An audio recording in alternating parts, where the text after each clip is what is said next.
My name's Lucy Bates and I'm an occupational therapist. But a large part of my work is as a clinical director of the Feeding Trust. So we work with children that have really got very extreme feeding difficulties and are much more than your fussy picky eaters. But we are also, another string to our bow is that we are looking at supporting parents generically with general weaning advice, and that understanding that eating isn't easy. It's really complicated. There's lots of parts and different elements to learning to eat, which we'll go into in a little bit in a while, and learning that actually food before one isn't just for fun. It's a massive learning opportunity, and it's a great way to help develop your baby skills, not necessarily just with feeding, but also with fine motor skills and communication and language and lots of other things as well.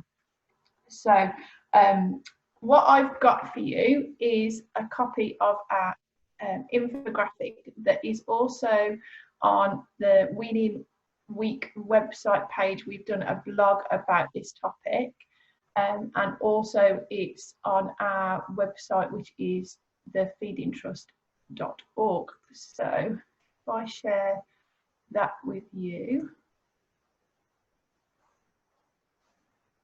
Oh, that's not the one that I wanted to share, but that will be okay. I think you can everybody see that okay.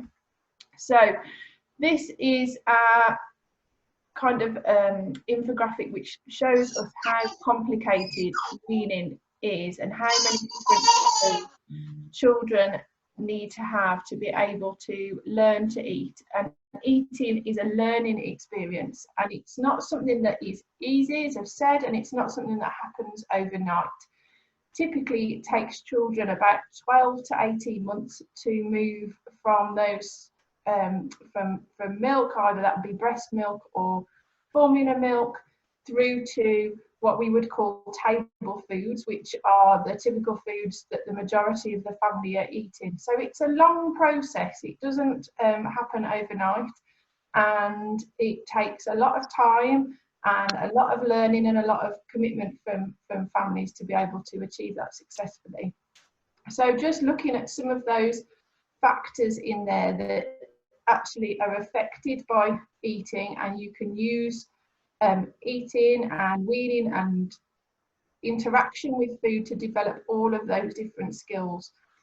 So thinking about the fine motor and self-help skills, when you're weaning, thinking about the types of different foods that you're offering. So it's the development of using a spoon, for example, or a fork, alongside those baby finger foods. Thinking about the different sizes that you're offering can really help develop those fine motor skills for children. So if you were offering kind of more larger stick shapes, it helps develop that palmar grasp, which then links in later on down the line to development with fine motor skills for mark making and for handwriting. So if the skills that children learn when they're weaning carry on all the way through then to help them all the way through their development. Seating, posture and positioning is a main consideration of something that we need to think about when we're starting to wean our children. Typically, we start to think about weaning between kind of 4 to 6 months. And that coincides then with when your children are starting to be able to sit up for themselves. But if they aren't quite there sitting up for themselves yet, we need to think about supporting their posture when you're starting to wean. So thinking about a suitable high chair, to make sure that they're kind of fully supported, because they need to have some support around their trunk and their middle to then to be able to use their hands to interact with the food. So having a really good seating position is really important and really helpful. And also thinking about having their feet supported. So if you've ever sat on a bar stool to eat a meal, you can imagine how difficult it is because your feet are just kind of floating in mid-air. Whereas actually, if you've got something underneath your feet, you've got a little bit of feedback about where your feet are. And so that just helps from a postural point of view as well. So having a good seat and a good seating system all the way through the weaning process, really. So from when babies are small and are in kind of infant high chairs, having something really supportive and cushioning for them. But then as they move up then into toddlers and to young children, still thinking about, okay, well, if they got something to put their feet on, whether that be a cardboard box or whether that be a specialist chair. We use a lot of Trick Trap style chair, or the brands are available. We're not sponsored by Trick Trap at all, but that provides a really good foot support for children to then to be able to sit comfortably, and they're supported while they're learning to interact and play with foods. So that talks a little bit about seating and posture. Medical and nutritional factors. So constipation, for example, plays a massive part in a child's experience with weaning and learning to eat. If a child's constipated, for example, then they're not going to be feeling like they're going to want anything much to eat or interact with foods, because they might be a little bit uncomfortable. And children learn really, really quickly the association. So again, if your child is suffering from reflux, you've probably learned by now that up to this point that actually feeding from a bottle isn't particularly pleasurable for them, because they might be uncomfortable or they might be being sick. So it's really trying to get on top of those medical and factors as much as possible. So seeing if you can get the reflux under control, either that be with positioning support or medication in some cases, going back to your GP and your health visitor for support with those sorts of things. And again, with constipation, getting on top of that to make sure that actually the whole feeding experience, from the moment it goes into the experience of it being in the tummy to the moment it comes out, is as easy as possible. And we know that that's easier said than done sometimes. Again, allergies play a massive part in the whole weaning process. Again, if your child has got allergies, and sometimes they raise their heads more so when children are starting to wean, as opposed to, especially if they're breastfed babies. Our colleague Lucy Upton is doing a specific workshop on allergies and weaning tomorrow, so I'm not going to step on her toes too much. But just to kind of mention that within those medical and nutritional factors, thinking about those family routines. We talk a lot about within the feeding therapy that we use, that the importance of family meal times, and that's really important. Everybody to be sitting together, interacting with one another, and for that, child that's learning to eat, and for the rest of the children within the family, learning that that's a routine around food, that we all sit together, we all talk about the foods that we've got in front of us, and learn to describe the foods from their colours and shapes and sizes and textures, rather than about food being nice or good for you, or nasty or disgusting or tasty or yucky. Kind of trying to steer away from some of those words and language that we use around food. The language that we use around food is really, really important, so that we can talk about food in a really neutral, non-emotive way. So again, really looking at those descriptive words. And if you talk about food, you can use that as a massive learning opportunity. If you think about the amount of times that you're feeding your child during the day, that's, typically we talk about children having 3 meals and 2 snacks per day. So that's 5 opportunities a day to have a really good learning opportunity around language and communication, because they can start to then learn colours through food, or shapes, and the way that you present food is also really important. So you can present a sandwich as a circle with a cookie cutter, and actually we can learn about circles today, or we can learn about squares or triangles or different shapes. So the way that you present food and then talk about it in this really neutral, descriptive way, rather than the emotion around food, is really, really important. Sleeping and toileting routines, again, that's really important to think about. Hopefully by the time that your child is learning to wean, they'll have been in some sort of routine. That's ever changing, having children, so you know, routines change, and obviously as parents we need to adapt around that. But for children to be able to, you know, again, try not to do the weaning or the offering the food when they're particularly overtired, because that won't help. So sometimes, you know, doing your, when you first start thinking about it, doing just after nap time, when the child's had a nap and they're awake and they're alert, and it's almost that they're ready to learn. So within the early stages, we should be seeing weaning and feeding opportunities and meal times as another learning opportunity, as another time that you would sit down and think, right, okay, well, you know, they've had a nap, this is playtime now, okay, let's play with food, as opposed to playing with bricks or blocks or, you know, whatever else that your child enjoys playing with. So having that, thinking about when we're offering food, so again, it's a positive learning experience. So, you know, especially in those early stages. And then oral, motor and language skills. So we've touched on language skills a little bit within that family routines, but thinking about when children move from bottle feeding, they are used to sucking on either the breast or a bottle, and they need to learn to move their mouth and their tongue in so many different ways to learn to be able to manage foods and different textures of foods. And textures of foods is not something that we think about particularly very often. We think about foods as tastes. Typically, we don't think necessarily about foods as textures. And so it's thinking about offering your child a range of textures to explore initially with their hands, but then thinking about how they might manage those textures within their mouth when they're learning to eat. And children, you know, initially will take foods in, and then they'll either spit them out or they'll move out, because that child's learning to move their mouth and their tongue in the certain way that they need to manage this food, because this is completely different from being able to suck on a breast or a bottle.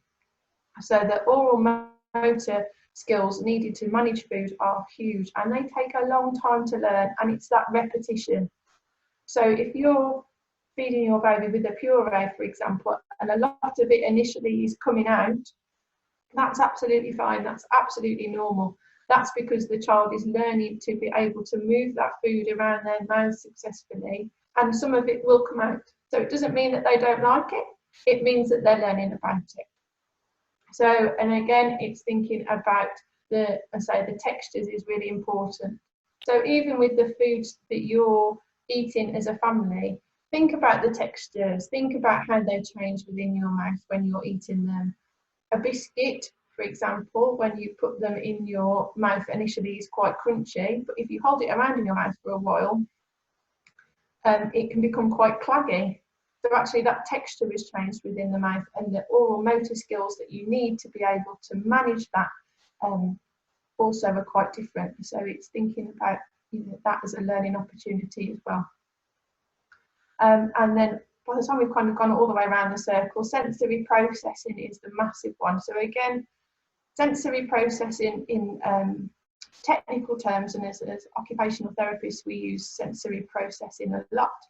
But sensory processing means that it's the way that the body takes information in from our senses, so from our eyes, our ears, our fingers, our mouth, our sense of smell, and the brain processes that and then makes sense of the world. So actually feeding and weaning can be a massive sensory opportunity if we're providing as parents different things, again, that are different colours, different shapes, different textures, different smells. Warm foods, hot foods give off much more of a smell than some cold foods. Again, experimenting with things. Can we, you know, try things that are room temperature, that are cold, that are lukewarm, that maybe are slightly frozen, you know, temperatures, you've got kind of 4 or 5 different temperatures to play with. And then you've got all the colours of the rainbow and all the different textures and tastes and presenting things in different ways. So weaning can be a massive opportunity to really feed your child's sensory systems, and be able to give them a really full sensory experience. So hopefully that kind of brief overview of weaning has been able to kind of give you a bit of an insight into how we can use weaning as a massive learning tool to help with not only with feeding, but actually with your whole of your kind of child's development, really.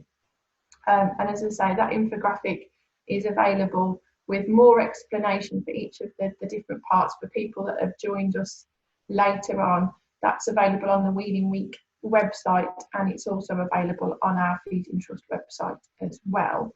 So I'm going to stop sharing that now and leave some time for questions. And I've just moved from the screen share and realised how many people are sat here, which is lovely to see one of these people. Yeah, sorry, I know everyone was creeping in as you were talking there. So, okay, does anyone have any questions? You can either put your real life hands up, you can just let me know by putting your virtual hand up, or type them into the box.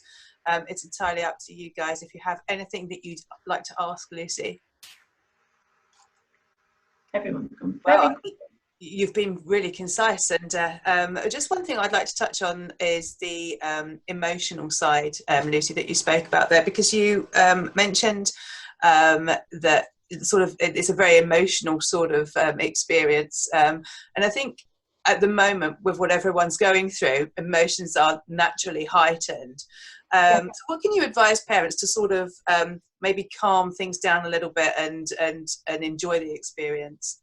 I think at the moment, especially, the world is kind of turned upside down on its head, and everybody's feeling very stressed and very emotive. And I think in the initial stages, weaning really, I think, should be seen as a learning opportunity, rather than I've got to get this food in, I've got to get this food in, I've got to get this food in. So actually, you know, up until you know, in the early stages, babies are very reliant still on their milk for all of their nutrients. And again, that weaning process should really be seen as this learning opportunity. And it's about taking your child's lead as well and letting them lead. So when they have had enough, it's stopping. So that actually knowing that before you know, a certain age, actually weaning is around that learning and that exploration with food, and children will do things one day and then not do them the next day, and that's typical, and that's absolutely normal and fine. And the range of things, so what we try and tend to advise our families is to work on variety first before volume. So you don't necessarily want to get into the pattern of being able to offer the same things over and over and over and over again, because then children will get fed up of them. So it's really working on that variety and having fun with it, and having a good time with it, and taking the pressure off yourselves, really, especially at the moment. I think especially in the early stages, children again are reliant on that breast and bottle milk. So when you're first starting out, it's just kind of having a bit of an explore, having a bit of a go, and having fun with it, really.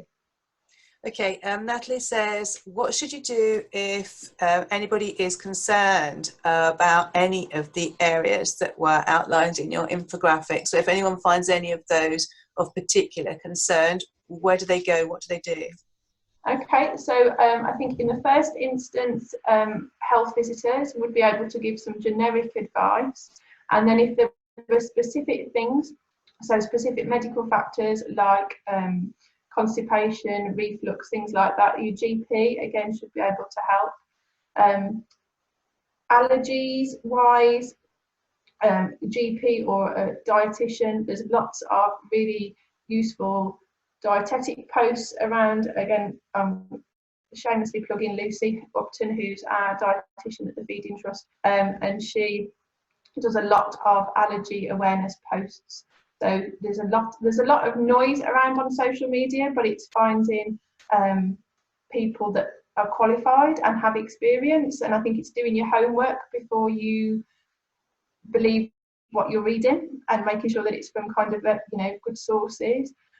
So I think the GP and the health visitor are normally the first port of call if you've got concerns. We tend to see children at the Feeding Trust when unfortunately things have gone very awry, so they're much more than kind of picky eaters. We call them our kind of problem feeders, so children whose diets are very, very restricted. So we tend to see children when they're at much more extreme ends of the spectrum. There's the infant and toddler forum. They've got lots of useful information around feeding and weaning. So there's quite a few things around online, as well as access to GP and health visitors, and normally the first port of call. And then, as I say, there are various. We're the kind of the organisation that treats children that are a much more extreme end of the spectrum. Most people will be able to seek support from those sorts of places that I've mentioned already, and be able to be supported through that process. Okay, I know some people are asking where they can access the infographic. What I'll do is, if you revisit the page with the Zoom workshop on there, the one that brought you here, I'll upload that on there, Lucy, so that people can revisit that. Also, don't forget that we are recording these and popping them on our YouTube channel. So if you want to catch them at your leisure, you absolutely can do. And Lucy, is there anything else that you want to say? How can people catch you later? Yeah, so we'll say sorry, I'll start again. We're the Feeding Trust, so we have got Instagram and Facebook pages, which is just the Feeding Trust. So if you type that in, then you'll be able to find us. And we have also got our website, which is www.feedingtrust.org. So feel free to contact me on any of those platforms. We're a not-for-profit organisation, so we are an independent practice, but we're a not-for-profit, so we're not kind of there to make millions of money out of people. So we are looking to be able to offer feeding support to as many families with children with feeding difficulties as possible. But yeah, follow us on Instagram and Facebook. We are posting things regularly with kind of hints and tips of advice around feeding and weaning and those sorts of things. So yeah, please feel free to follow us on those platforms. Lucy, that's fantastic. Thank you so much. Everyone, thanks so much for joining us this morning. We do have more workshops on this afternoon. So if you want to pop back and join us then. I'm just grabbing the details now. So what have we got today? So this afternoon at 2, we've got baby-led weaning with Nicola, and then this evening we've got fussy eaters with Lucy Thomas, and that's going to be just after we all go out and do our clap for our key workers. So that's going to be just this evening. Catch up with us, as I said, on our YouTube channel. You can revisit all of the workshops there if you don't catch them, or pop onto the website and you'll be able to see them there. But thanks so much for joining, everyone. It's been great to see you again, and we'll catch you later. And thanks, Lucy. Thank you.